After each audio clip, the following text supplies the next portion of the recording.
ठाकरे गुट के नेता सुधाकर बड़गुजर ने स्थानीय निकाय चुनाव से पहले बीजेपी का दामन थाम लिया है।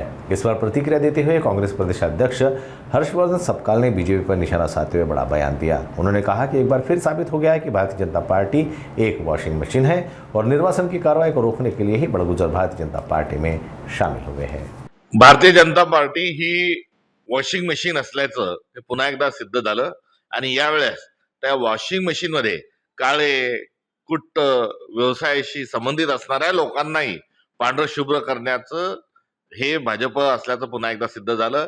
आपण जर प्रवास बघितला तर छगन भुजबळ, अजितदादा पवार एवढंच नव्हे तर एकापेक्षा एक हे भ्रष्टाचाराचे आरोप करणाऱ्या लोकांना त्यांनी पक्षात प्रवेश दिलाय आणि आज बडगुजरांच्या माध्यमातून पक्ष प्रवेश म्हणजे तर आता या वॉशिंग मशीननी हा परमोच्च शिखर हे गाठलेलं आहे।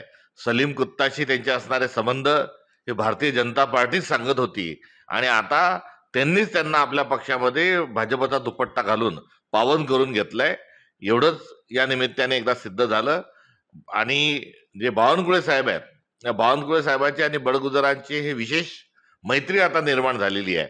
त्यामुळे आपण दोघं भाऊ आणि मकाऊत सोबत आता पत्ते खेळायला जाऊ असं एक नवीन समीकरण या निमित्ताने बघायला मिळालंय।